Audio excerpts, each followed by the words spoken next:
j'ai envie de vous parler de la Strela, qui est en fait une alternative, entre guillemets, à la Speedmaster, qui est beaucoup moins onéreuse. Alors oui, qui est beaucoup moins luxueuse aussi. En fait, la Strela, c'est la Speedmaster russe.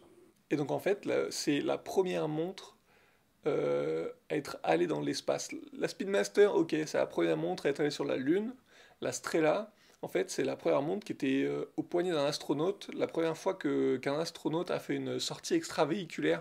Et donc en fait, c'est, vous savez, quand ils sont dans leur gros scaphandre et qu'ils font des réparations ou quoi sur les vaisseaux ou sur la station internationale, etc. Mais voilà, c'est la première montre qui a accompagné un astronaute en dehors d'un vaisseau spatial et qui s'est retrouvé vraiment dans le vide de l'espace en fait.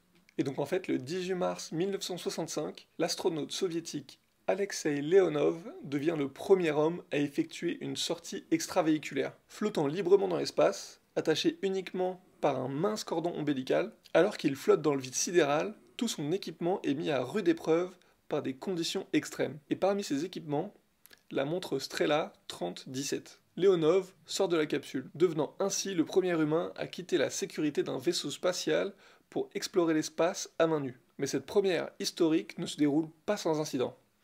En fait, ce qui se passe, c'est que, à cause de la différence de pression entre sa combinaison et le vide de l'espace, Leonov fait face à des difficultés imprévues, notamment avec sa combinaison qui se gonfle dangereusement.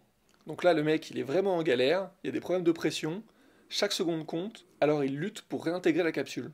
Tout au long de cet exploit, la Strela reste un compagnon silencieux et fidèle.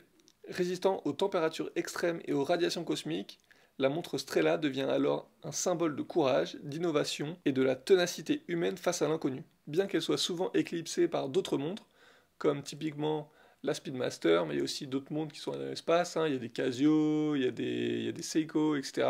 C'est vrai que dans la mémoire populaire, on ne se souvient pas beaucoup de la Strela, mais elle est pourtant gravée dans l'histoire de la conquête spatiale.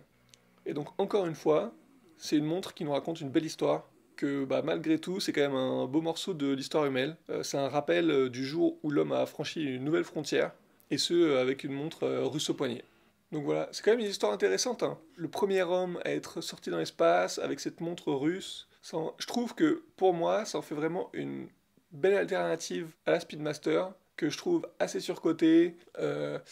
C'est un autre sujet, je pense qu'on en reparlera une prochaine fois, parce qu'honnêtement j'ai pas mal de choses à dire sur la Speedmaster, et que en plus les Strela elles sont très belles. Il y a aussi beaucoup d'éditions, alors il y en a beaucoup qui sont sold out assez vite, mais vous pouvez aller régulièrement sur le site. Franchement sur les 2 dernières années ils ont sorti pas mal d'éditions particulières.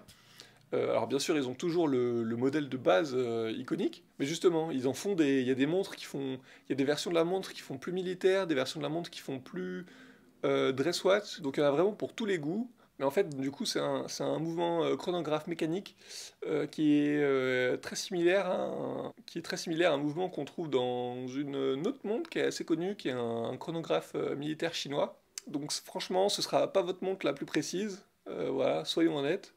Mais voilà, le prix est plutôt bas aussi. Pour avoir un chronographe mécanique avec une telle histoire quand même, il faut le dire, je pense que c'est vraiment pas mal, c'est intéressant. Et alors oui, les finitions, j'imagine que elles seront pas si belles que sur forcément une Speedmaster à 6, 7, 8 000 euros. Mais voilà, moi je pense que ça, c'est vraiment une belle montre.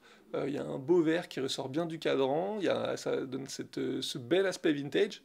Et, et je pense que c'est dommage qu'on n'entende pas parler régulièrement. Moi, je me retrouve à aller sur le site de Strela régulièrement pour voir un petit peu les nouveaux modèles, les nouvelles variantes un peu de la montre qui sortent. Parce que bah, c'est un truc quoi, il y a une belle histoire pour pas très cher, il y a un beau mouvement qui est pas très précis mais qui fait plaisir à voir. Donc voilà, je pense que parfois faut se laisser tenter, voilà, faut pas trop bouder son plaisir.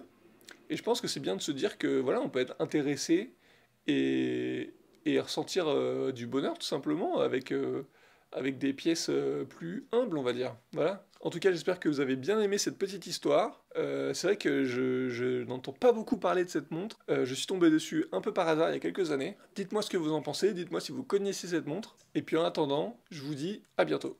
Ah oui, bien sûr, pas besoin de vous le dire. S'il vous plaît, cette chaîne est toute nouvelle. N'hésitez pas à vous abonner, ça va beaucoup m'aider.